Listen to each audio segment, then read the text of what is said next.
that you should quit trying. You were too small, that you were too young. They tell you the chance is too slim, the world is too big, but you say how come? I'm ready to light a new fire, raise a new flag across a new sea. And if I'm ever the one in your way, then put your head down and run right through me. So why keep settling for so much less? Don't take what's given, just demand what's next. We're looking for an open door.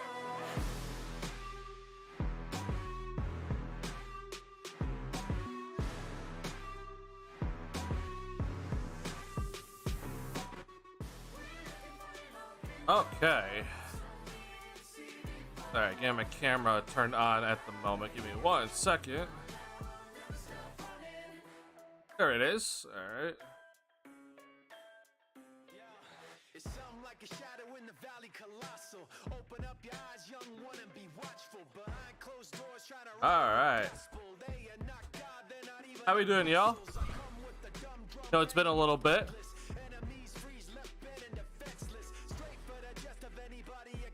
Hope everyone's doing well, man. I know I didn't stream the last 2, I think, or maybe 3 games for the Bulls, so it's been a little bit, but I'm back tonight, so we get to talk tonight. Obviously a pretty big win here. This is a pretty overall solid win for the Bulls. I was mostly impressed with them, so yeah, I think this is a pretty good overall win. Hi, Kick Me Down, MC Season Viper Strike. How y'all doing? Good win, praying for Cruz's ankle. I am also praying for Cruz's ankle, because my God, that dude will never be healthy, I swear to God. And every single time he falls, his first quarter didn't see the injury. Okay, yeah, we'll go over the Cruz injury pretty quickly here. Line up Bam to bully Vooch. That's a good point. Yeah. Obviously no Bam Adebayo, who I honestly think Bam Adebayo is so underrated defensively. I predicted he's going to win Defensive Player of the Year. It probably doesn't look like that right now, but he is so important defensively, and yeah, when he's not there, it does help, especially for Vooch to not get bullied by him. What's going on, Law Mob? Good to see you. Yeah, glad to see everybody. Sorry, music's a little loud in my ears, but I know I turned it down for you guys a little bit, so. Alright, hold on, I'm gonna go ahead and change the music, because this music that I like to play, it's been getting, for some reason it's been getting copyright striked on YouTube, and I don't know why, because the person who made this music has literally told YouTube and Twitch that this is DMCA for music, you're allowed to use this. But yet YouTube's bots, for some reason, they don't pick it up. Like, because the weird thing is, I get emails saying like, hey, this music is like, hey, there's copyright thing that came in, but it says that it's fine to use this music, but then it will say something like, well, you can't monetize this video now. And I'm like, well, I'm not getting paid anyway, but it's also, I don't want my channel to like get demonetized just randomly if I do happen to get partnership. So give me 1 second. I'm changing things. Okay, let's see how this is. This should be nice. All right, give me 1 sec.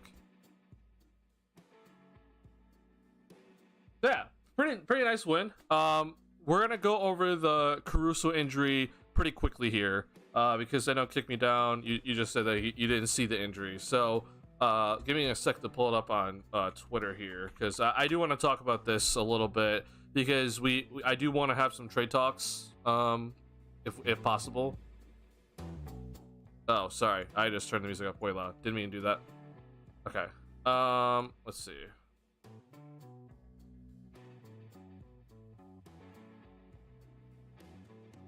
Alright, so this is Caruso getting injured. It wasn't exactly the prettiest play. Sorry about that. So he basically, it looks like he just stepped on Duncan Robinson's ankle here. Or no, he stepped on Vooch's ankle, sorry.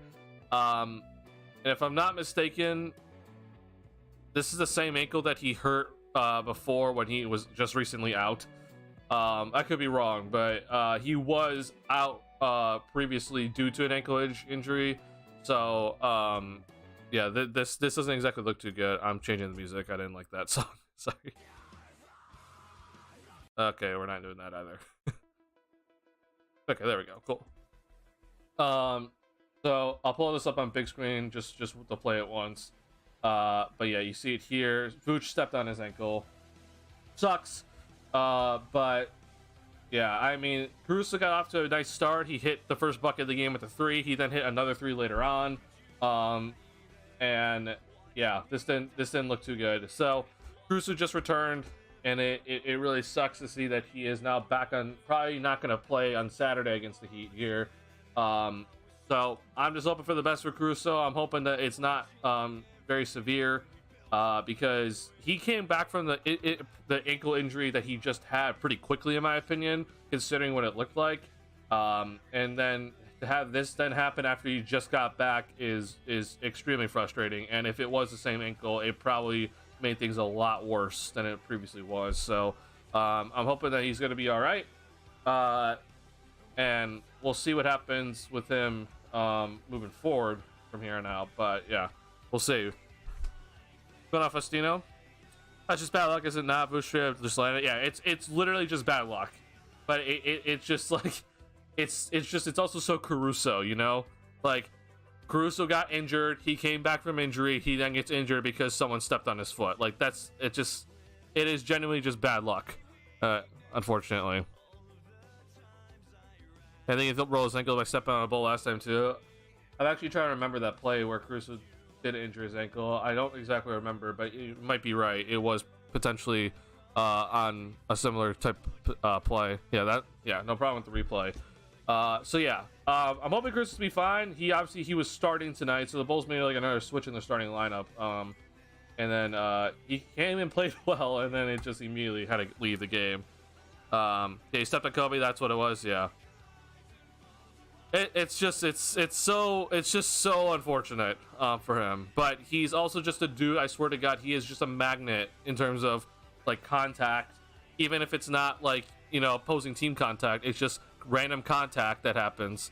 And he just finds a way to somehow get injured. So I'm hoping he can just recover from this quickly. But I don't know. I have some doubts about this now because this looked rough. I will say this looked pretty rough for him. Not gonna lie. All right, I'm dropping frames, so give me a second here.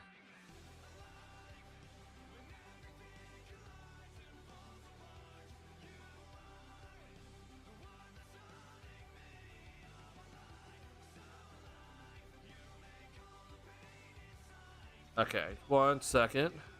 1 sec, y'all. Sorry.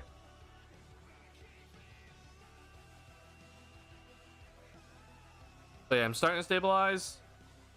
Nope, going back down. Okay, I mean, I'm hovering around 7K bitrate, so like, I know that the stream quality is not the best right now, but I'm still just gonna roll with it for now. If it tanks any lower, I'll stop and try like to redo everything and reset. But I'm just gonna roll with it for now, because it's not like egregiously bad at the moment. Did you see when we rolled his ankle and then stood up like nothing happened? Yeah, I did see that, bro. That, I swear to God, bro, that dude is like an alien. Like, I don't know how the hell he did that. He literally like rolled his ankle completely and then he just stood right back up. Was like, I'm good. Oh my God. Okay, now the bitrate's even worse. Hold on.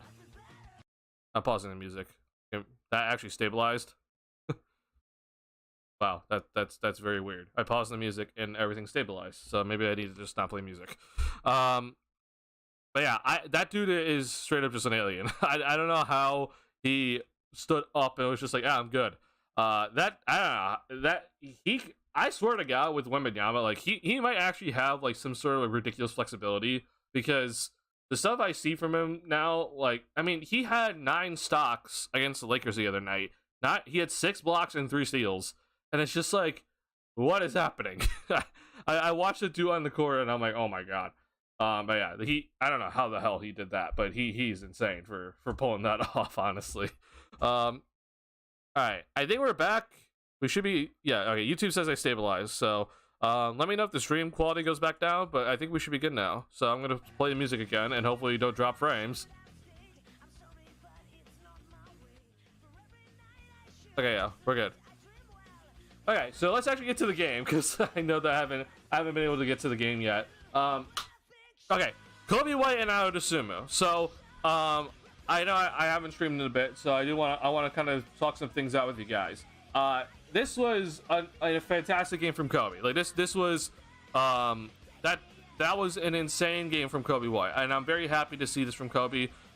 There was a moment where I was actually starting to point out that Coby hasn't really scored in a bit. Let's see how he kind of responds, because the 3-point shot for Coby started to not fall. It was falling early. We saw him hit 4 out of his first 5 threes. It was just going down, but then he missed every single 3 from there on out. And I was thinking to myself, like, okay, I've been kind of waiting to see when Coby was gonna not start hitting 3s, and the reason why is because we've seen Coby have stretches like this. What we've, the last couple weeks for Coby, we've seen him have stretches similar to this. Now it's not the exact same because Kobe's been draining 3s at a ridiculous rate that he has never achieved before, but we've seen him get hot before, okay, and average like 26 points per game for like a 3-week stretch. Like, we've seen that before. It happened in his rookie year. So I was thinking to myself, okay, this is very impressive. Like, I am very, very impressed with Coby during the stretch. But the thing about Coby throughout his career, right, the word I've always used is inconsistency, because his first 12 games of the season, he was averaging 8 points per game. Like, it was bad for Coby. He could not score a damn point on the road, right? He could only kind of score at home, and even then the shooting was a little off for him. And then, he'd have like a really good game, and then the next game it'd just be like bleh, So this, to me right now for Coby, I was like, okay, I'm seeing this ridiculous hot streak from you, but what happens when the 3-ball doesn't go down? And I think Coby now has the tools to be still an impactful player when the 3-ball isn't going down, and he has the tools to also score without the 3-ball. Hence, getting to the free throw line more, and also being able to finish at the rim better compared to what his his rookie years, his sophomore year, right? He should be better in those areas because of his development. He's gotten stronger, and obviously he's in year 5. So I needed to see how he would respond to this, and I think he responded very well. I was very, very happy to see Coby when the 3-ball was not going down. He was able to get to the basket efficiently and also finish through a lot of traffic. And he was able to put up a decent amount of points. He was missing some free throws. He's 4 for 8 tonight, so that's not supposed to happen for him. But he was doing a really good job getting to the basket and finishing, because that's something that we've seen Coby in the previous years have some question marks about him. So yeah, I was very happy to see that. Now, my only caveat is this, okay? Miami did not play with the rim protector tonight, and Coby has had many issues with rim protectors, being able to actually finish through contact and go against the rim protectors, so that is the next step for him. And I do think that it did help that Miami didn't have Bam Adebayo there tonight, because I think that's something that we can't just forget about, right? But either way, though, he was able to still get his points when it was necessary for the Bulls, because if Coby doesn't score, those like 8 points, whatever he scored in that fourth quarter, yeah, it was 8 points, the Bulls don't win this game. Straight up, they don't win this one, and it was very important for the Bulls to get those points, and he absolutely delivered. So I'm very happy to see this from Coby. I'm interested to see how he does moving forward. Coby says we're not falling, he knew what to do. Yeah, and again, it's not always just for when I say the 3s aren't falling, I don't just mean like, okay, you have to get to the basket now at every single moment, okay? That's not what I mean. You have to obviously pick and choose when you're going to do that, but the other part about it is, how do you affect the game when your 3-ball really isn't going down, right? Does your defense suffer, and are you able to actually like set up your teammates very well, and not have your offensive rhythm go away just because the 3-ball isn't going down? And this is the next step to me for Coby, and I'm very, very, very excited to see how he does moving forward. I ready to say Coby is breaking out. So do I think that Coby has very much improved more than I thought? Yes, I think that I've said that I think Coby has had the skills to be like a consistent 17 point per game scorer, right, and be like a really good starter, but obviously inconsistencies.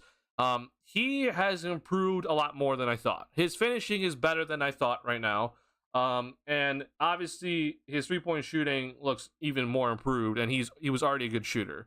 So I do think that in terms of his like his peak play, I guess you could say that's a breakout in a sense. I'm not ready to say though for a full season that Coby has broken out yet, because like I said earlier, we have seen Coby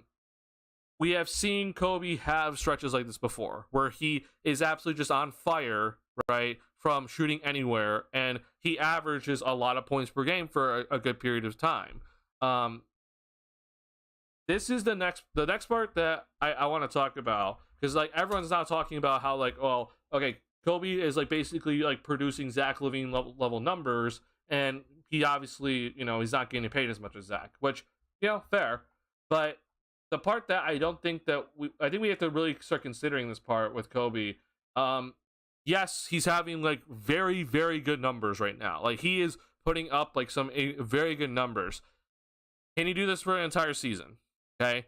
I need to see like pretty much like a 35 game stretch, in my opinion, or like maybe let's just say 30 game stretch for Coby, like consistently putting up these sort of performances night in, night out, for me to say, yeah, we're seeing officially a breakout season for Coby White.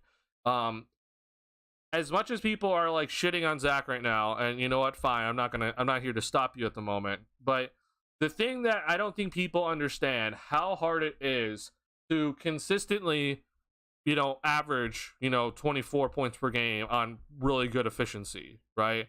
And you have to do that for an entire season, an 82 game season. And even let's say you don't play all 82, we're saying that you have to play like 65 games of this level, okay? That's hard. It's not everyone can do that. And that to me is like the thing with Coby that I'm trying to figure out with him.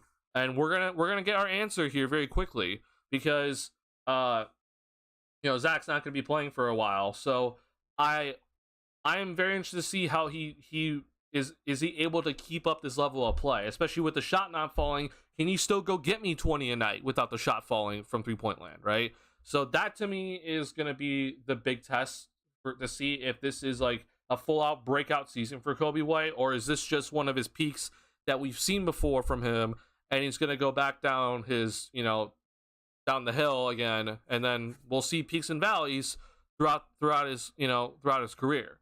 That's the big question for me. I'm hoping that this is like consistent from him, because like we're seeing right now, he's averaging 17 points per game pretty much right now. All right, I think that he can do this, you know, consistently, but I just know that we've seen, you know, ups and downs from him. So can he just stay at this level, or even go at a higher level to where he's averaging 20 plus points per game throughout a long period of stretch? I think that I think he can do it, but we have to see it, right? And I'm not saying for a full season. I just need to see like 30-ish games in a row, so where like we're seeing this level of play from him, and then I could be like, yeah, like this is a full out breakout season for Coby. And I'll be very, very happy. And then we can start talking about moving forward with Coby White as like a big foundation piece. I already think that he has played well enough to the point where we're looking at him as like a foundation-ish piece. Like he's gonna be here if the Bulls do move into that other direction of actually rebuilding. But even if they don't, right, he is gonna be a major piece no matter what the Bulls go in, whatever direction they go in. But can he be an all-star? Can he be that sort of like really reliable point guard that there are so many right now in the NBA at the moment, right? Like it'll be very interesting to watch if he can reach that sort of level of point guard that we see across the NBA, and then we can say to ourselves, hey, we have like a true all-star point guard on our roster. Now we gotta go fill out the rest of the roster. Yeah, I'm very interested to see it. Give me a second. I'm dropping frames again. I'm gonna be shifting over to my my mobile hotspot here. So just give me 1 second. The screen's gonna go black here. You should be able to still see me, but just give me a second. I'm gonna hide my screen as I switch.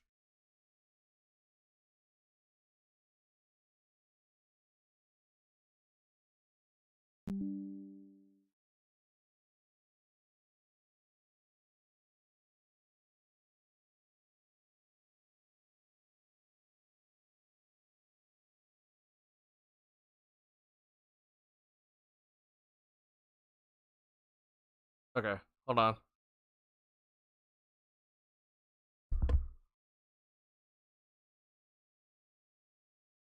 Come on, computer. Come on, computer. Okay, there we go. All right, we should be in pretty stable territory right now. So, give me a thumbs up if you can hear me at the moment. Sorry, my computer's trying to get started again. So yeah, give me a thumbs up if you can hear me.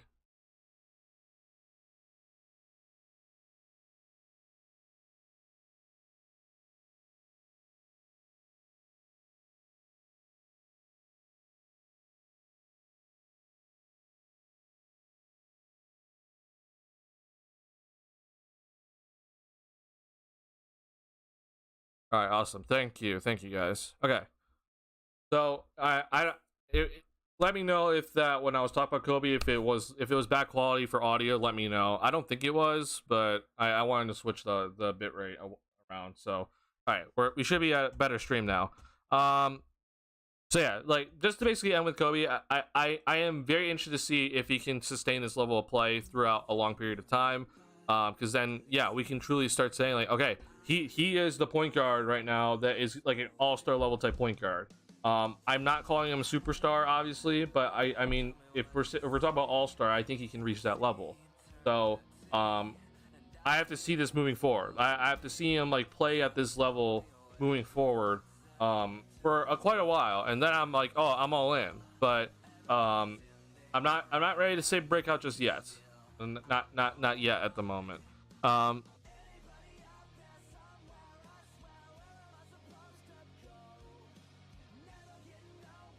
But also see him not fall asleep on defense. I agree. There have been some moments with Coby still that like it's not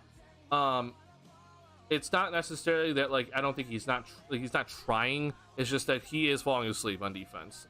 There is some still rotation issues with Coby that I would like for him to kind of sort out for himself. And then on one-on-one like the defense, I do think that he still is a little bit lacking. But I think that moving forward he can figure it out. But yeah, I do think that is lacking a little bit. I am dropping frames again. Okay, no, I'm back.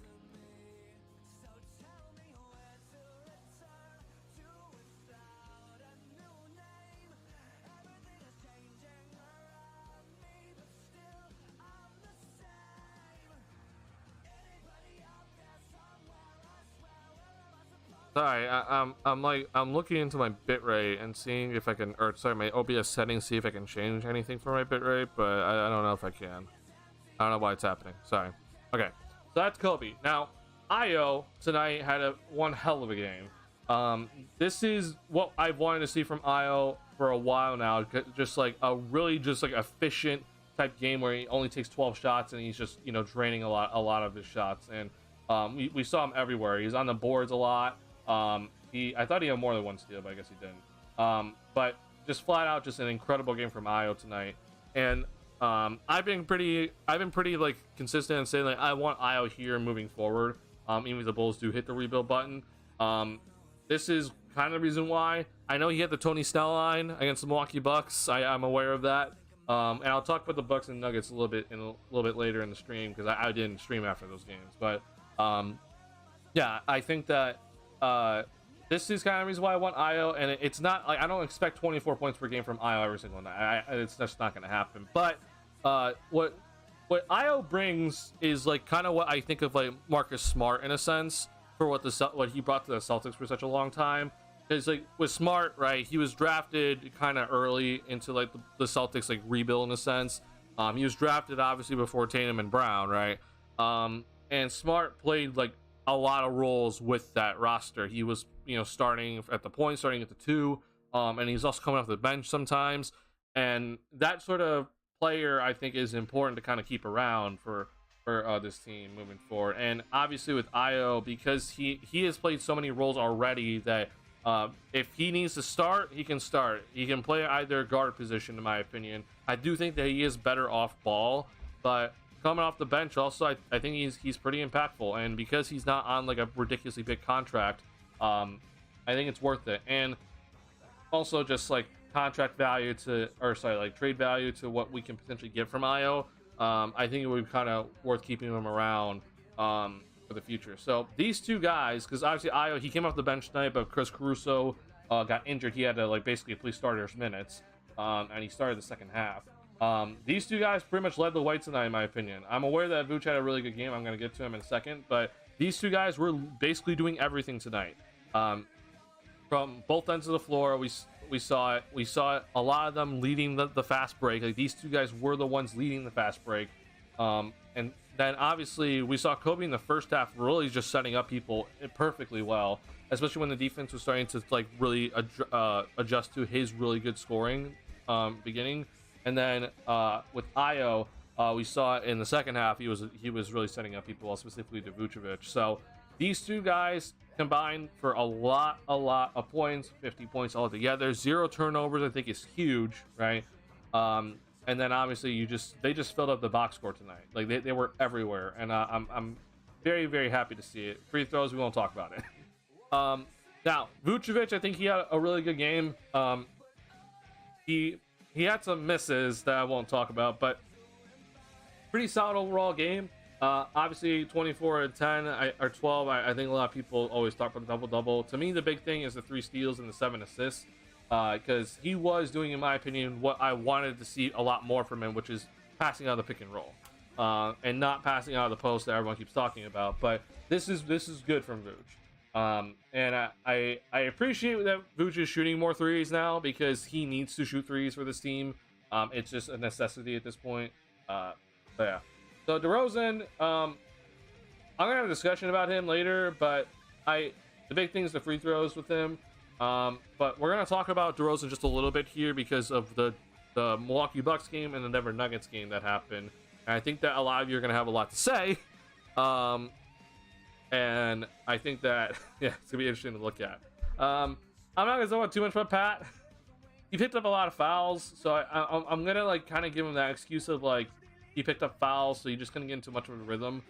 I understand that. I do think that he is playing better as of recently. Like I do agree that he is playing better, but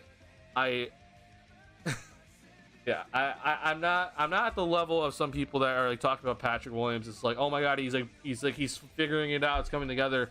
I don't think so, honestly. I really don't. I don't think he's like, you know, full out like reaching his potential, or like we're seeing like more flashes of his potential consistently. I just think that he's kind of figuring out as a role player, and even then it's still a little bit inconsistent with him, but it's better. And having a guy that is pretty solid defensively, and his 3-point shot's starting to come around, that's impactful. And obviously you see the defense with 4 stocks tonight, 2 steals and 2 blocks. That's impactful, and I'm happy to see that sort of stuff from Pat more consistently now. But I think in kinds of other areas of his game, it's not like that impressive at the moment. But I'm willing to hear your thoughts on it as well. Garcia Io got around a screen as he was defending while walking back from across half court. Either someone yelled it to Io to watch her, or he's smarter. So yeah, that was when it was later in the game, and Kevin Love was setting like a pretty like hard back screen at like half court. And I think the bench yelled out to Io like, you know, screen or something, because I don't think he was aware of it initially. And I will say that's on Vooch just because like Vooch I don't think said anything, and there's like a high screen and roll coming. But yeah, Io did a really good job of being aware of that sort of stuff, and that's the stuff that with Io that it's you can really see the impact with him, and I like that stuff moving forward for sure. Boucher and Drummond did well in a number of Butler possessions in the second half. They stood straight up and didn't foul him as much as they could have normally. Yeah, I actually think Torrey Craig did like a really fantastic job on Jimmy. So Vooch had like a good possession, I think, in like the fourth quarter on Butler that I was really impressed with. Then there was another possession though where Butler just kind of shot a 3 when he didn't really need to shoot a 3. So that's like a bit of a bailout. But yeah, I do think that the Bulls as a whole they did a good job not fouling Butler, because he got 10 free throws. I mean, that's like normal for him. So like the fact he didn't give him like 17 free throws is good. He shot 6 to 15. So yeah, for sure. For Pat, I feel like the right things are happening, but then his finishing just needs work, like a lot of work. I agree. I totally agree. God, am I gonna really just go to Patrick Williams' place like right off the bat here? I don't want to do that, but like I could just do it. No,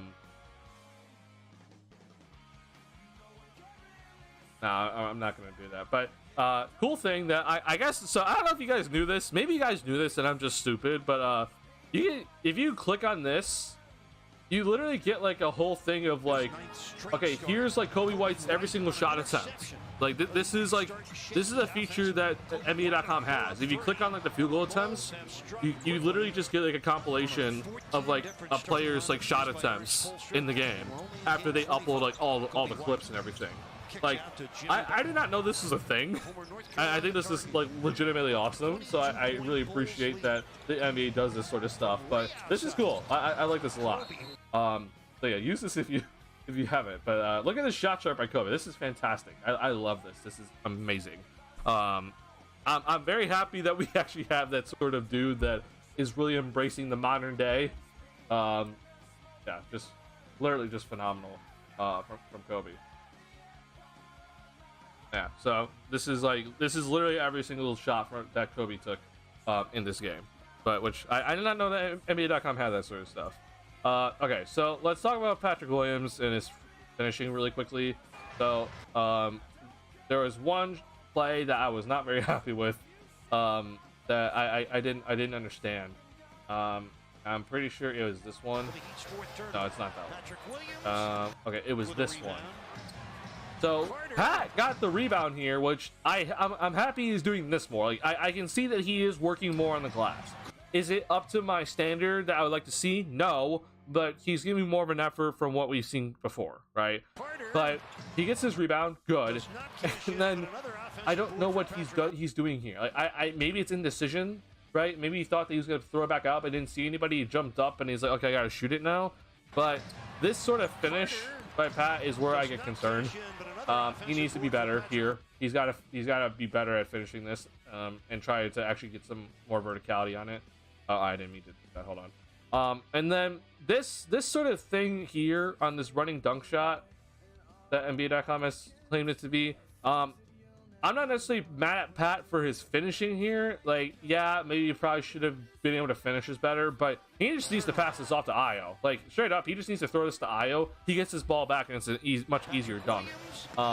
He got stuffed here pretty bad. I like the fact that he's aggressive here. So, I mean, there's that. And I think he got really good height on it. It's just that, like, he just needs to pass off to Io. I'm nitpicking at this point, so I'm not going to, like, talk about this too much. But, yeah, I do think that with Pat, he is starting to figure some things out, but it's got to be better still. Like, it's unfortunate that I have to say that, but it has to be better from him. If we're going to be actually talking about this dude being like a legitimate starter and being like a legitimate, 3-and-D wing that brings a lot of value, he just has to be better. Like, again, that's not me saying like all-star expectations. That's just me saying just be like an actual, starting level caliber player. He doesn't have that at the moment, and this game I think kind of also shows it. It just kind of shows like he's probably best off the bench.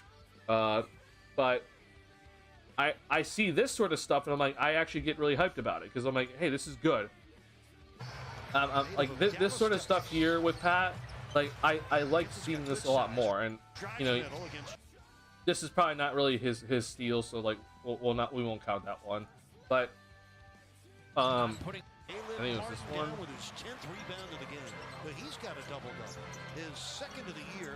Yeah, like I mean, this is good stuff. Like that's good to see from Pat. Not putting pressure on the Bulls. Oh, actually, did I hit blocks? Oh, I'm sorry. I guess I hit blocks initially. Native of Dallas, Texas. Got good. Oh no, I did. So was this the steal that? Yeah. Mid to late November. Like this sort of stuff here, for him getting in the passing lane. I'm gonna bring up Epic Pen. Like I've talked about this, that Pat Williams can do this once a game. Every single game, he can get one steal a game just by playing the passing lane. This is something that we saw from Jimmy Butler in his younger years, right? When he, he was still kind of learning things, but like Jimmy would like always get into the passing lane. Like every single game he'd get a steal in the passing lane. Like this sort of stuff here is taking advantage of your long wingspan and just having good defensive awareness. And this is the stuff that I need to see more of from him, and he's doing this more recently. Like we've seen it more consistently, but like this is the stuff that has to happen at like a nightly basis for me. For me to be like, yeah, we're seeing Patrick Williams finally like taking off into that, you know, that starting level type player. Like we talked about the live stream, Pat's lift off from 2 feet versus 1 foot is like night and day. Oh, definitely. Oh, for sure. Yeah. If Pat can work on a better lift off on one leg, we'll see noticeable improvement.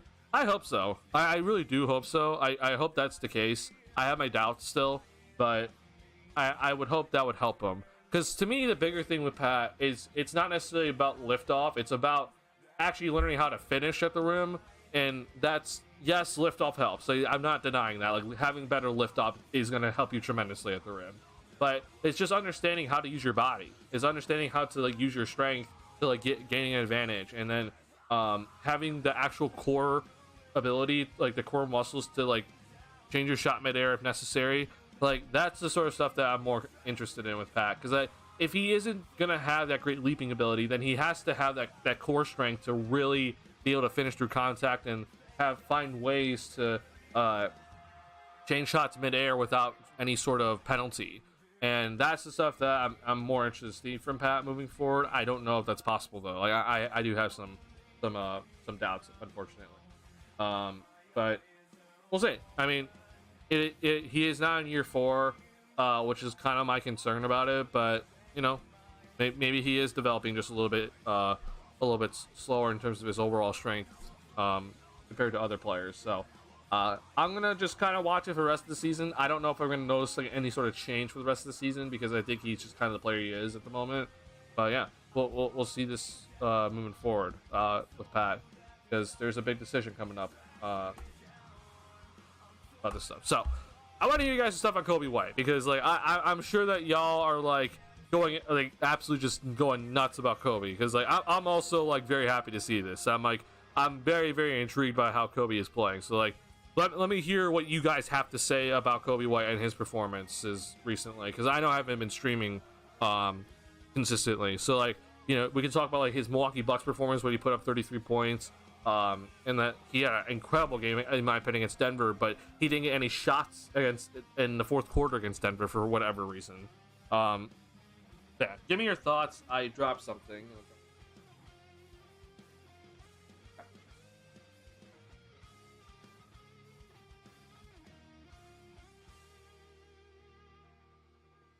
Okay, I don't know. Whatever.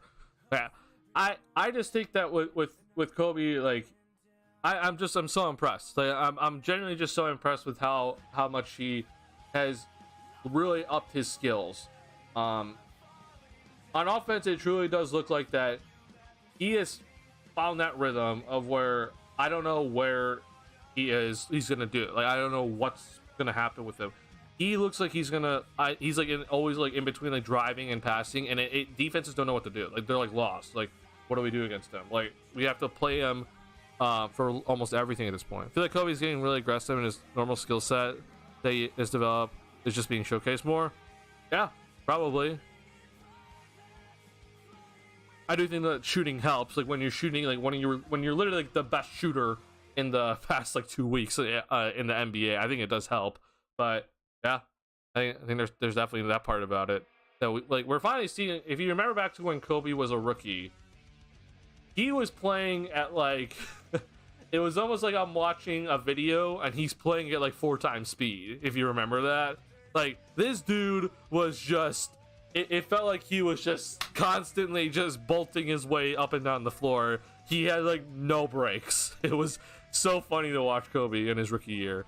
And yeah, I think that he's finally understood his aggressiveness now, where it's like there are moments to turn on the jets, and then there are moments where I don't need to do that.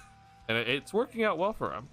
As long as DeRozan doesn't hog the ball when Coby's having a good game on quarters 1 through 3, Coby will continue growing at a decent pace. I hope so, man. I truly do hope so.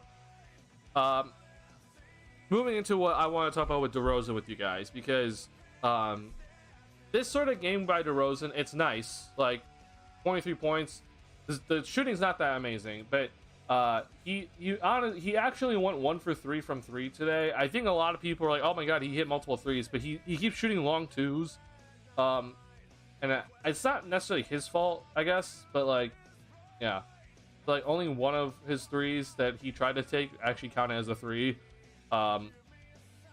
So DeRozan's game, I don't really know how it's gonna move, like, or what the Bulls are gonna do moving forward, but like I have my doubts with DeRozan's game next to Coby moving forward. But the big thing that I'm having this internal debate about is, for example, let's talk about this. Let's talk about this Denver game that happened on Tuesday. Okay, so I did not watch these games in real time. I was having some things going on, so I was able to catch up on the Bucks and the Nuggets game on Wednesday. So I watched the entire Nuggets game. I kind of skimmed through the Bucks game. I didn't want to watch the entire thing, but this game, Coby was literally the dude, and obviously Vucevic too. But Coby was that guy in this game. He had an incredible third quarter, if we remember correctly. So like this is Coby in the third quarter, and Coby had 11 points. He was 3 of 4 from the field, lighting it up, right? And I think he also had a good second quarter too, if I'm not mistaken. No, it was just a good first quarter, I guess. No, I guess not. Okay, no, right. I don't know that. But then he only shot 2 times in the fourth quarter. I was going insane. I'm like, what happened? And I watched it. It's not necessarily like DeRozan was like ball hogging because he only took 1 shot, but like the offense just kind of just like went away from Coby. And I think Coby was trying to pass a little bit more in a sense. I mean, he had 4 assists, but it just doesn't make much sense to me in terms of like why did like Coby just like kind of lose like sole possession of the ball. It really looked like he was like, whenever he got the ball, it was, oh, I'm gonna try to pass it, but the offense wasn't really like running through him anymore, and I was very confused when I saw this sort of stuff. But I think the bigger one that a lot of people are talking about that happened was against the Milwaukee Bucks, when Coby had an even better game against the Bucks, and this one went to overtime. But we saw in that fourth quarter that DeRozan was taking a ton of shots. DeRozan went 1 for 7 in this fourth quarter, and it looked like DeRozan just went back to like iso ball, right? And Coby was having a really good game, and we saw 3 of 5 in the fourth quarter, and it was just like, why aren't we giving him more shots? He honestly should have taken like 8 shots in this fourth quarter, but he didn't. And I'm trying to have this like internal debate about this, because there is value for Coby right now for being put in these sort of situations where it's crunch time. He is a main player in crunch time now, and the only way to improve on yourself in crunch time is just to play in crunch time, right? That's the only way you're going to improve. But the only way that the Bulls can consistently get into crunch time, if they actually like go the rebuilding route, is to actually have like a veteran presence out there on the floor, and also like not like crumble in crunch time, I should say. And so that's where DeRozan kind of comes in, like, and that everyone's like saying like, okay, so like DeRozan is that sort of rock in a sense in crunch time. But I just think that at this moment in time, I think the Bulls just need to move on from DeRozan. And I don't think the Bulls have found the true, balance, right? Like, I do think that DeRozan is still handling too much in crunch time, and I think we even saw it tonight, because we saw there were 2 possessions where DeRozan got double teamed, and he turned it over the first time, and then he almost turned it over the second time, when I think that like Coby should just be initiating everything. So I want to know your guys' thoughts. Like, is it worth having DeRozan kind of sticking around to help Coby's development in a sense in crunch time, or is the balance not there and it's actually causing more detriment to the team? Rose obviously takes over every on the floor, goes back to their ways. Yeah, so Donovan just not drop plays for the Coby at all in the fourth quarters or OT. So in the Denver Nuggets game, there was no play drawn up for Coby to score, for sure. Like, there wasn't like a play for like drawn up for Coby to get like coming off the screen for a 3-point shot, right? Or to like get him a simple look or a simple drive or cut to the basket. There wasn't anything like that. it was a lot of like Coby like would be like the secondary ball handler in a sense, where like DeRozan would bring it up and then Coby would get the ball and then he would try to play make with it and come off the pick and roll, and he's just kind of passing it off at this point. And yeah, it wasn't the best, I'd say. Tonight though, I think Coby, we saw him like he took over in that fourth. Like that was tonight was a different story at the beginning of the fourth quarter, but towards the end, it kind of went away from him, and it's like it's rough. No offense to DeRozan, but he is a foul merchant, so that the refs don't give you them. His game is just slow. I mean, especially at this point, yeah. Especially the Bucks game, the refs just went silent. Yeah, I mean, I watched that fourth quarter, and then obviously overtime was just an absolute atrocity by the Bulls. Like this was just terrible. So in overtime, to answer your question, kick me down. There was some place for Coby like to get some threes. Or sorry, yeah, it was he took one through that it was kind of designed for him in a sense. At least if I'm remembering correctly. Chris again defending DeMar to get it to Coby White. Never mind. No, this was not. This did not. No, never mind. This was not a design play for Coby White in overtime. I thought Coby had a design three he took early, but I guess he didn't. It was just an absolute travesty to watch this team in overtime because they literally could not score the damn ball in overtime in this game. The Bulls like didn't score for like the first like 3.5 minutes or something, or I think they only like made one free throw or 2 free throws. So no, it was just one. It was a Torrey Craig free throw. Yeah, it was terrible. It was genuinely bad. But yeah, like in this fourth quarter though, it was all just heavy DeRozan iso ball. It really like Coby seemed to just not really even be thought of, and he had a nice quarter. He put up 9 points in the fourth quarter. It's like, bro, I want to see Coby kind of just get the keys to the car in a sense. And yes, you have DeRozan kind of there maybe as like a release valve or as like a safety thing that you can have, and if things kind of go haywire, then you just throw it to him and he can bail you out. But I'd like to see kind of Coby like literally run the offense in the fourth quarter from here on out, because I think that he deserves it at this point. He has the right to this sort of stuff right now with the way that he's playing. And because let's be real, the only reason why the Bulls have even looked kind of competent, right, is because of him. It's because of his hot streak. It's not because of DeRozan. Like I do think DeRozan has changed his game a little bit in a sense, but like it's because of, everything is because of how Coby is playing. It's literally the key. It is the key right now for this Bulls team to actually look competent right now on offense. So I'm just saying I would like to see it. And there is some debate right now for a lot of people about like whether the Bulls should be heading towards the rebuild or if they should be just trading Zach and trying to like move forward with the kind of team that they have and bring in some other guys. That I just don't understand the thought process of like I understand having like that sort of veteran presence and to help guys develop correctly, but what it literally does not help you if you're trying to be worse, right? Because the argument of, like I think if you draft a bunch of guys and then you add the veteran presence, that's fine.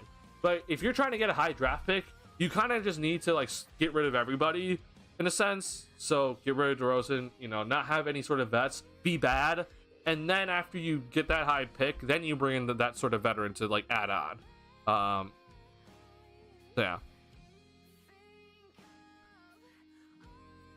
DeRozan's game is getting better in the sense that he's just getting some good passes. I agree with that as well. But I also think that he is like he's understanding to take shots too. Like it's not just him like, oh, I got like a good pass. It's like because there are moments with DeRozan before where he'd be open and he just didn't take the shot. But I think now he's understanding that like to keep the flow of the offense going, I have to take the shot, which I do appreciate. Is there a 50 tomorrow? What do you think's gonna happen? I'm gonna get to that. I don't think anything's gonna happen tomorrow, but I'm gonna get to that sort of stuff. They're saying don't fix what ain't broken. What? So are you saying the Bulls aren't broken right now? They over? Because they just had 2 losses to the Bucks and the Denver Nuggets, and that Denver Nuggets game, Jokic got ejected early, and Jamal Murray didn't play, and they lost. Like they shouldn't lose that game, but they did. So I think the Bulls are still broken. So I think there's a lot of fixing. to do. Tonight, obviously, the Bulls should have won this game because Miami doesn't have Bam, Miami doesn't have Tyler Hero. Like, they were missing a ton of guys tonight. So the Bulls should have won this game. Absolutely. Any retooling? Okay, sure. Yeah. So here's my thing that I've been telling people. If you're not on the rebuild train, that's fine. But you have to agree to the fact that this team needs an overhaul. Like, I'm not saying that you need to. I'm not saying get rid of Coby. Okay, I'm not saying that. Right? We're keeping Coby. Right? But this team overall, right? They need to overhaul a ton of guys because again, the offense is too inconsistent. The defense is not what it should be. Right? There is no playmaking on this team besides Coby and DeRozan. Okay, like that's the stuff that I think with people that I start to have like an issue with because they say like, no, this team's fine. Like just keep this team around, and you trade Zach, and you should have a pretty good team. And I'm like, no, you don't. Like this team, if you trade Zach LaVine, it doesn't fix all the issues with this roster. Like this roster has a ton of issues still. So if you want to retool, then you got to do a lot of changes still. There has to be a lot of changes to this roster if you're going to be retooling. So yeah, I can see the retool because especially because AK is not. He's not gonna rebuild. He just won't do it. It's the right direction, but he's not gonna do it. But if you're gonna retool, then this team needs to get a hell of a lot better shooting wise. They need to add so much more playmaking. They need to actually have guys that take free throws. Okay. They need guys that can play many more positions. There is too many inefficiencies on this roster to be like, yeah, let's just trade Zach and let's just keep rolling. No, you have to trade Zach. You got to trade DeRozan, in my opinion. If you can trade Vooch, that's fantastic, but you're probably not going to trade him. Like Torrey Craig, Javon Carter, as much as they've played pretty okay, bye. And unfortunately, Patrick Williams kind of falls into this category of like, we might need to get rid of him. I'm trading Caruso, by the way. I know a lot of people don't want to trade Caruso right now. I'm trading him immediately because I think that his value at the moment is only going to go down because of the injury history. And if I can get multiple first-round picks for Alex Caruso, I am not thinking twice about it. But just me saying that, right, because that means that I've traded the starting small forward, the starting center, the backup or kind of starter, power forward in Torrey Craig, the backup guard in Javon Carter. That's already 4 guys that I've already said, hey, we got to get rid of. And now Caruso will be a 5th guy. So that's, to me, is like, it's so important for us to understand that this team needs, if they're going to be like, no, we're going to win now. Like, obviously you keep Coby. He's a definition of a modern day player. But a lot of guys need to be changed. Like, it's straight up facts. They got to change a lot of guys around to help this team stay consistent on offense. We're seeing at the moment right now with this Bulls squad that if the 3-ball just isn't going down, then they're pretty much screwed. And the problem that I have with this team at the moment, okay, they've raised their 3-point attempts average, okay. This is fine. Like, this is good. Like, I'm happy they're not down here, like, because we were down here last season, right? But the problem with this is that if you're reliant on the 3-ball, you need to be a top 10. Like, the Brooklyn Nets, they just live and die by the 3. But they average 38 attempts per game. They basically average 40 attempts per game, right? The Bulls, they're kind of in the same category of, like, they live and die by the 3-ball because they have nothing else. They don't shoot free throws. They don't get into the paint enough, but they don't take enough threes. So if you're going to be living and dying by the 3-ball, you got to add more 3-point shooters, and you got to be taking more threes. Because, another team like Boston is kind of relying on it too, but they just take a ton of threes. So even if they start missing, it's fine because the math works out in the end. So the Bulls, they make 12 threes a game. Boston makes 15.6. It's just a major difference. So, yeah. This is the reason why this Bulls team still needs like a major redo. Even if you don't want the rebuild to happen. So the Bulls this season, points in the paint, they're down at 28th. This is even worse than last season. I can't stress enough just how bad this is. The Bulls last season were 21st in the NBA. They average like 44.6 or something like that. In terms of points in the paint, they're worse this season. And then in terms of free throw attempts per game, the Bulls are 22nd. It just isn't enough in the end. The team is traumatized. They need therapy. They've seen it participate in too many games, and that bad habits have been ingrained. Too many bad games. Oh, yeah. Okay, yeah. And that's the reason why. It's like, we need to change the roster. Like, it's not just like trade Zach. Oh, we're good now. Do I think the Bulls have played better without Zach? Yeah, I do think that they played better. They look better. They played better. Sure. But that doesn't mean that this team, just because they played better, is okay just to leave alone and be like, all right, we trade Zach, we're good now. No, we gotta make a lot of changes to this team. And honestly, I will say this second quarter, the Bulls in this game against the Heat, they had a 25-point lead. They were shooting a blistering 70% from the 3-point line, and then they gave up the lead, and it was a 4-point game heading to halftime. That happened in one half. Like, I don't know how that's even possible in today's NBA game. Like, the fact that you had a 25-point lead in a half, and then you let it go down to 4 in the same half, it's like, how is that possible? That should not be happening in today's game, which shows you the offense is too inconsistent on a nightly basis. Okay, the Bulls, obviously in the third and fourth quarters, they were fine. Like, there was no offensive issues really. But here, this is stupid. This can't happen. And this is the reason why I like this Bulls team needs a serious overhaul. Because if they had better efficient players, this stuff wouldn't be happening so consistently. We see this too often from this Bulls squad. It's really frustrating. All right, so another thing that I want to talk about with you guys. I want to hear your guys' thoughts on this. So, are you guys on the trade Alex Caruso train, or are you guys on the what we need to keep Alex Caruso train for the team chemistry and what he brings to this roster because he's the glue guy? I want to know what side are you on at the moment with Alex Caruso, because I've seen way too many people on Twitter right now, or X, talking about this sort of thing, and I'm seeing people sway a certain way that I'm actually kind of surprised in the sense that they've started swaying this way. So I'm interested to hear what you guys have to say about Alex Caruso and his potential trade on that could be upcoming here. Unfortunately, they get injured tonight, but I want to hear what you guys have to say on it, because there is too many people talking about it, and I don't know if we're having logical conversations on the internet anymore.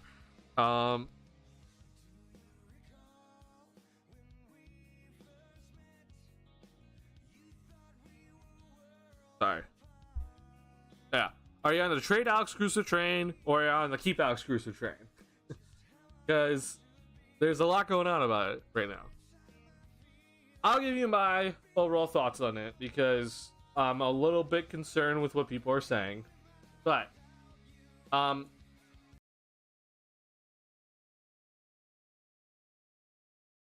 oh, sorry. Am I back? Okay, I should be back. Sorry about that. My my hotspot went out. So, sorry about that. Did not mean for that to happen.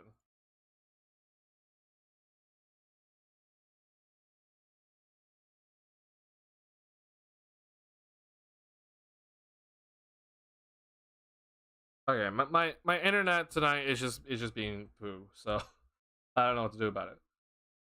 I think only thing that would bother me is Caruso playing against us. Other than that, I think we can survive. We have to survive and prosper without him. Okay. I like that opinion overall, but I do think that there's another key piece to this that I don't think a lot of people are fully understanding. Sorry about the bitrate. There's nothing I can do, honestly. My hotspot just completely went out, so I'm not gonna reconnect to it.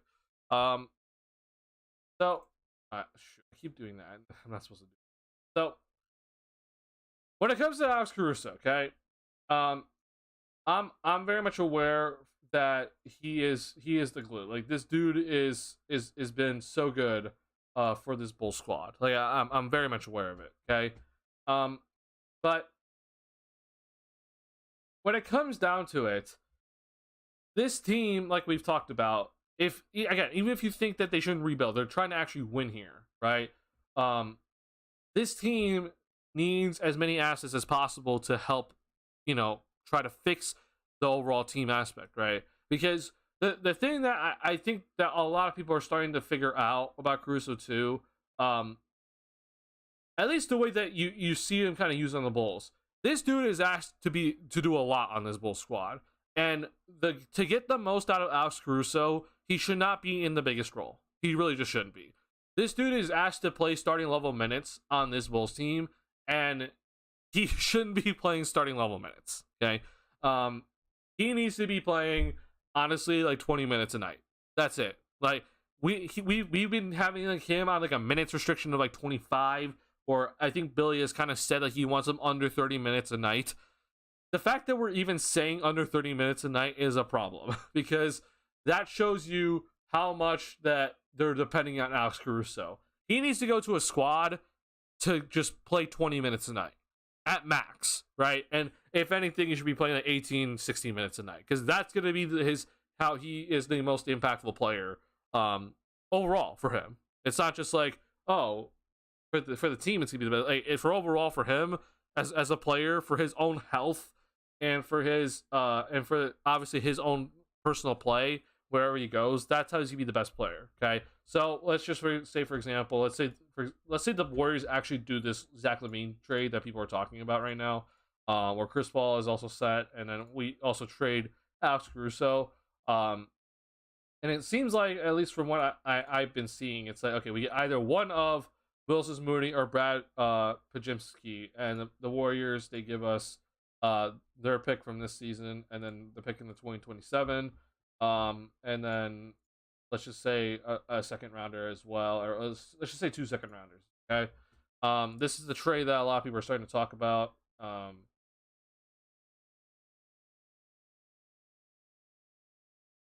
Oh, sorry, hold on. I'm missing a key aspect of this, but basically my point is this: if you trade Alex Caruso because he is basically just a defensive savant, which obviously it's valuable, right? But if you could trade him and actually get like multiple picks, or you get multiple players in return that can fill multiple voids, that is worth it for this Bulls squad just specifically. Because this team, like we've talked about, they are down here in points per game. They don't have enough playmaking on the roster. They don't have enough free throw shooting, and obviously their 3-point shooting is inconsistent, right? So if you can trade Alex Caruso for more 3-point shooting, more paint points, better playmaking, and obviously, keep up like a certain level of defense, you do that 100%. Or you trade them for assets, and then you go and use those assets to go and get that sort of stuff. Because I don't think what people are thinking about this right, where they're like, okay, no, we gotta keep Caruso, but to help this team move forward and start fixing some of the holes, if you trade Caruso for assets, you can then cash in those assets. What you can't do is you can't just trade Caruso for that specific thing that you probably need sometimes, because his contract doesn't exactly give you the best flexibility in the world.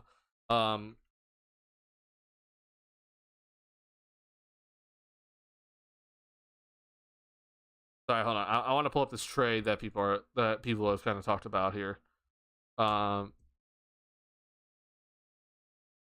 right, so here's the trade by Ricky O'Donnell.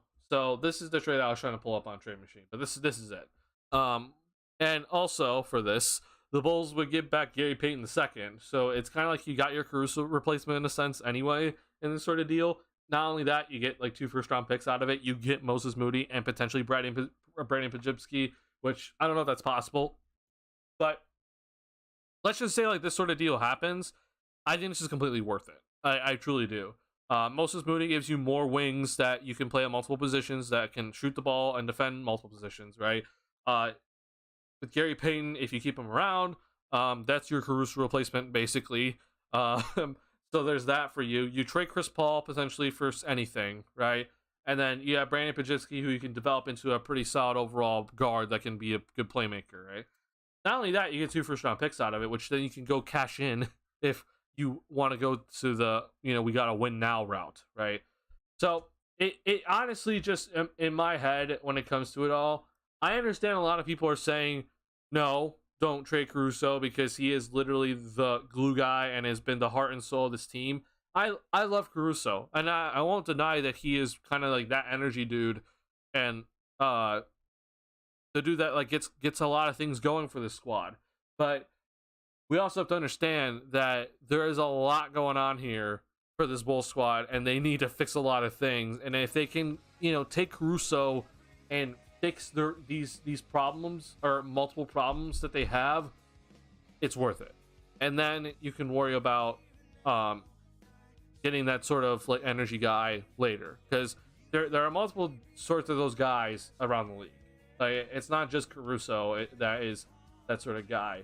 So the only way, in my opinion, that it's not worth the trade Caruso is if for some reason, because of his injury history, the trade market just isn't really giving you much. I've talked about that. I need at least one unprotected first round pick for Caruso, and obviously another player to match salaries. But I honestly think that the market's going to be like a player plus 2 first round picks. Maybe the second one's protected. And if you're doing that, it's worth it. If Caruso's in this package deal like this, it's worth it. But if for some reason that the market isn't going to actually give you that sort of return, then fine, you can keep Caruso then.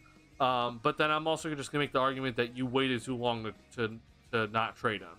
And you basically kind of ruin his value. And again, as much as we love Caruso, if he is being asked to play 28 minutes a night on this squad, he is not going to be playing more than 65 games a year. And if anything, he probably doesn't even get to 60.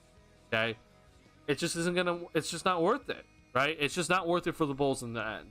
So I'm on team trade Caruso as much as I love him, but I truly hope that the Bulls can find a really good trade for him, and he can go be very impactful elsewhere for the team, and the Bulls hopefully get some good value in return, get to help kind of jumpstart their way into fixing these issues that we see on screen. So, just kind of some quick thoughts about it. But yeah, I get it with Caruso, but things have to happen, unfortunately, with this Bulls. Okay, I'm aware of my internet. I know that a lot of people have kind of left because my internet is going to crap. So I wanted to actually stream longer, but I'm gonna be cutting it short very soon. I'm gonna give you kind of just a quick update on kind of where I have some players at the moment. So if this is like in the VOD, which it probably would be just better to watch in the VOD anyway. I know a lot of people are actually kind of watching the VODs recently, so I appreciate that a lot. But here's what we have going on for the salary cap, and I've talked about this kind of on every single stream, and I'm going to continue doing this just to kind of talk about like what maybe the Bulls need to really start prioritizing moving forward. So the 3 players that we've been kind of having our eyes on a lot are these 3 guys. Okay, these are the 3 guys that are kind of like in this in-between area where if the Bulls do move in a different direction, and specifically for the rebuild, these guys, you could keep them, right? And it probably wouldn't be that big of a deal, right? I mean, everyone else you kind of just get rid of, besides obviously Julian Phillips. But we're not going to be talking a lot about Julian Phillips because he's just staying no matter what. So not much to talk about with Julian Phillips in the end. I guess the other person is Dalen Terry, but I'm just kind of out on Dalen Terry at the moment, so we don't have to even talk about that. Actually, let me go back on this. And right. Sorry, Dalen. I'm not too impressed with you. So, updated version of this sort of thing that I've been keeping track of, right? Because I've had questions about Coby and also Pat. So with Coby, because of his recent play, he's obviously gone up, and I'm now at the point where I'm like, okay, we're keeping Coby. So, whether the Bulls decide to actually do the rebuild, which is, in my opinion, the right direction, or they don't do the rebuild, he's staying. He is 1,000% staying. Okay. Also, in my opinion, I'm aware that Io had 2 subpar games against the Denver Nuggets and the Milwaukee Bucks, but we saw tonight he had a fantastic game. So I've consistently said with Io that I want him here, whatever the Bulls do. And I think that even if the Bulls do actually go like the win now route, but just change things up, then this is really good chance for IO to just kind of stick around and be impactful. So he's just kind of in equal territory at the moment. I guess I should erase this and go green, didn't I? Sorry.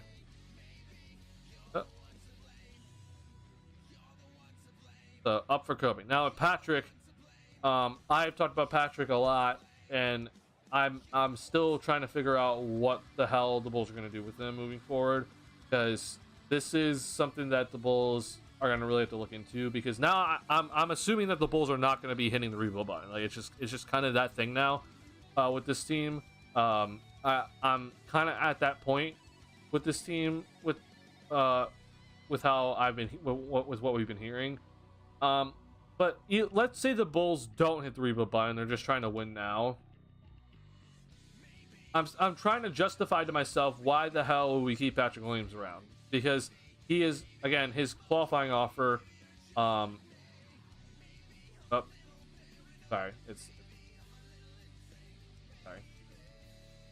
this is his qualifying offer, okay? And then he is taking up this much money if we give him the qualifying offer. So like, it's something I don't think people understand. Like, this is his cap figure if we give him the qualifying offer, and I just wonder if the Bulls would just be better off just not having that cap figure and going out and doing other things with free agency, and just trying to find a trade for Pat if anything. But in the end, because let's go back to this, I'm on the train that we don't keep him, so therefore he is staying on where he's been. Or sorry, we don't keep him. Yeah. So therefore, like, nothing has changed. If I gone down, that means basically like just cut him immediately, which we're not going to do that. If I gone up, that means okay, I'm actually considering for Pat to stick around here. But right now, because I've been consistent with this, like I've been saying, I don't think Pat's it's worth keeping him around. Because of the contract, but two, of where the team kind of is going, and there are things that this team needs. Might just be better for him just to move on. For both sides, honestly. So I don't know. It's just kind of some random thoughts I'm always kind of having with this squad. I think the big thing that's changed for me is that, because I talked about with Coby, that maybe if the Bulls trade Coby, they can go out and get some good value for him in return. Therefore, it's probably worth actually trading Coby instead of like keeping him around. But with the way that he has played, that's gone out the window. Now at this point, because of how well he's played, his contract becomes even more valuable, and it's now 100% worth keeping for the Bulls, especially if he keeps this up. I mean, if he keeps this up, then there's just no question that Coby needs to stick around. And obviously, he's on this, very, very cheap contract for his production. So keep him around. This allows then the Bulls a lot of flexibility with a good all-star type point guard if he can keep up this level of play moving forward on a pretty good contract. So if AK is truly going to be like, we're not going to tank, or sorry, we're not going to rebuild, and we're just going to keep trying to win, then, as I've said, it's, you got to get rid of these guys, okay? Get these guys off the roster completely, and then you have a ton of money to work with. You're going to have a draft pick this upcoming summer, and you have some assets you're going to be getting from these trades, right? So that's how you can completely shift around a team and completely flip over a team pretty quickly. And the funny thing is, AK's done this already. He did this in one offseason, pretty much, where he traded 13. He got rid of 13 out of the 15 guys before in a season, right? So if there's anybody that I know that can flip a roster around, it's Arturas Karnisovas. Whether that's for the good or the bad, we'll see. But we know that AK can absolutely just flip a roster on its head. So I would like to kind of see it, especially if the Bulls do go the winning, like the full out, like we're going to try to win route. I need to see a very different team on the floor if that's going to be the case. If the Bulls are not going to be doing that, then I think there's actually a higher chance that some of these guys stick around because, maybe like Javon Carter would stick around. We'll see, though. But Patrick Williams is probably going to be here if that's the case. And probably even Vooch as well. But, yeah, it's interesting. It's going to be very interesting to see how this Bulls team moving forward is going to be which direction you're going to pick. Because again, I don't think AK is ever going to hit the rebuild button. He's just dead set on it. So if they're not going to do that, then like again, we gotta be looking at a completely different team moving forward from here on out. And to get rid of all of this, quick look at what upcoming free agents in 2024. Just quick look at it. Like when we look at this sort of stuff here, I'm not really looking into like these sort of players, but if we have money to spend, right? I mean, Spencer Dinwiddie, I think, is a guy that we need to look into. Malik Beasley, huge. Tyus Jones, another dude that I've always loved. Gary Trent, we'll see a question mark him in a sense. I mean, these are just a couple of guys that I'm like, hey, if you're gonna be winning now, then this is kind of the stuff here. This is incorrect.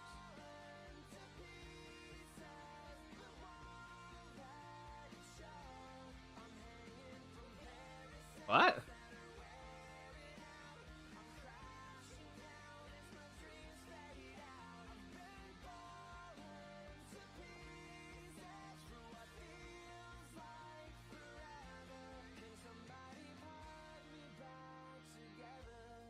Contract bugged?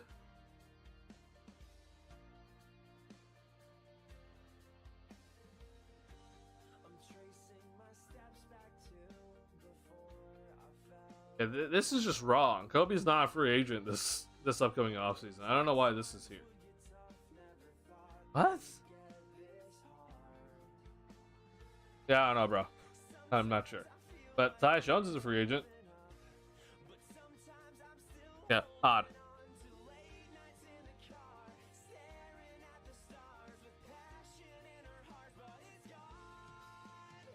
DeMar for Kennard, Zaire, and 2 firsts. The Raptors legend DeMar. If the Bulls somehow get 2 first-round picks out of DeMar DeRozan, then I will shut up about AK's failures as a GM.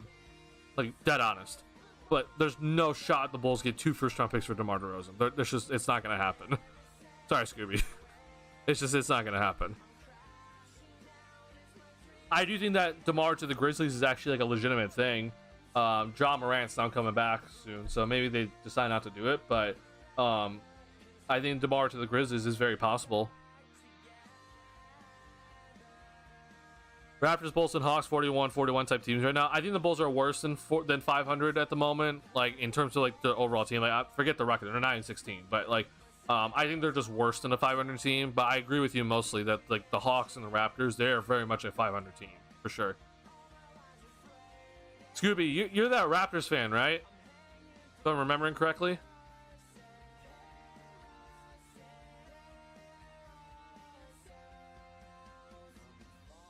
Yeah, back in 6 days, yeah.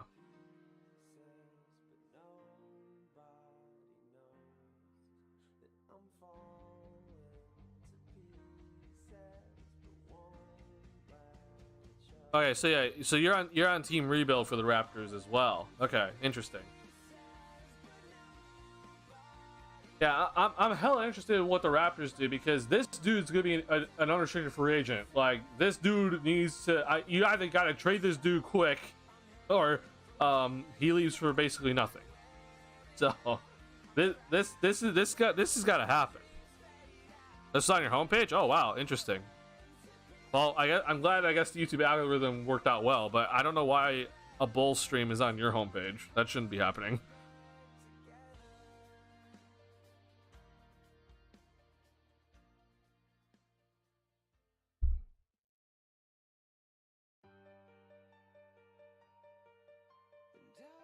Yeah, I don't know what you're gonna do, bro. Like, Masai Ujiri is also one of those. He's one of those guys that just don't want to rebuild. Like, he's also AK. He's just like, nah, we're not gonna rebuild. Like, I'm gonna find a way to not rebuild. And I think the Raptors, like, they have an argument in the sense of like, yeah, maybe we don't have to rebuild, but. I don't know, bro. Like, this team is also like one of those teams that just has a bunch of holes on their roster. Like, they don't have shooting, they lack playmaking. It's a similar thing to the Bulls, but you just have better defense. Yeah, I'm very interested to see what Masai Ujiri actually does. So yeah, OG Anunoby is also a free agent, by the way. I don't know what the hell's happening here, but I think Spotrack's bugged because this should say OG Anunoby's a free agent on this list, but it just doesn't say so.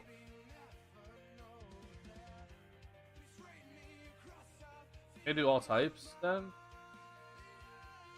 Okay, maybe this is it. Hold on, let me go to the Raptors. Oh, okay. Wait. Yeah. Wait. They actually have this right. What? I don't get it. But why did it say that Coby White's a free agent? That's not correct. Yeah, they keep saying that Coby White's a free agent in 2024. This is just incorrect. He's literally not a free agent next season. What? It's just wrong. What's going on, Sandroka? Rather rebuild and be mid? Yeah, I agree with you. Yeah. David Gary, Precious, and Flynn. Yeah, what?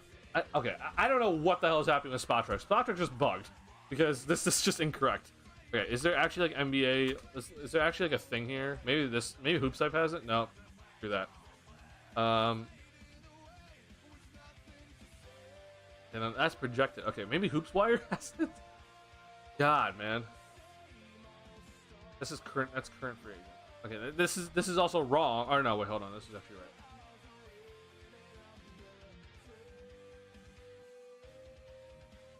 Okay, so they don't have like the player options though. Okay, I guess this is a better list of it all. But yeah, interesting.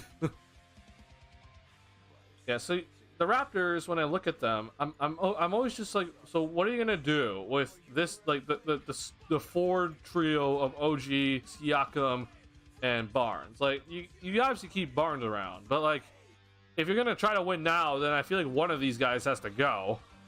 And you don't have like a real like a playmaker slash Dennis Schroeder, who's not the best. Like, yeah, things gotta happen. Raptors should also just start Gary and move Dennis to the bench because Dennis actually knows how to be 6-man. Gary's only good at starting. That's also a good point. Dennis as a 6-man is very good. Yeah. To keep OG and Barnes, okay. So then you trade Siakam for something, even though he's on an expiring contract. But same thing with OG. So I guess that's actually the best move. Yeah. Okay. And then if you're gonna rebuild, right? Are you trading OG as well, or do you just keep OG if you're rebuilding? I personally, if I was making a decision, I'm trading OG Anunoby. Like, I'm just being dead set.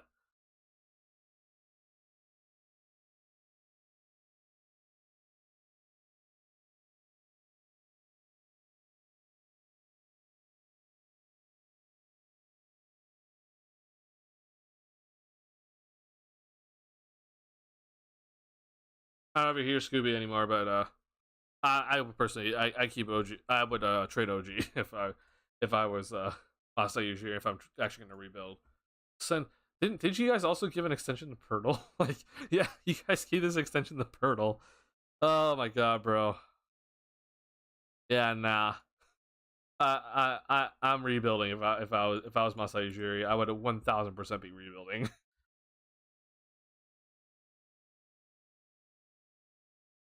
So of course, this at the end of my stream, the bitrate actually starts to figure things out, which I don't know why. Oh, sorry, the music's been off.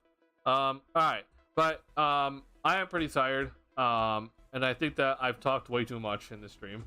And I didn't let you guys speak enough. So I am gonna pretty much call it here.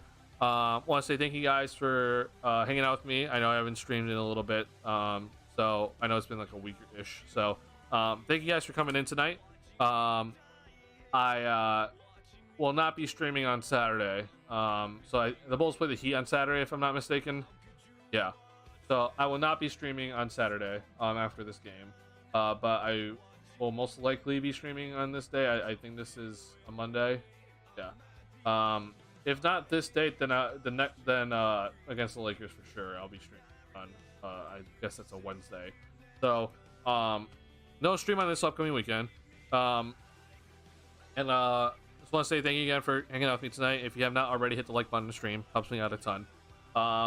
And I might be playing some. If I do happen to stream on Monday, I might be playing kind of like the continuation of my NBA 2K13 my career on stream, where I'm in the Western Conference playoffs now, or finals. So I think that'd be kind of fun thing to do to end stream if we do that. But Bulls got the win tonight.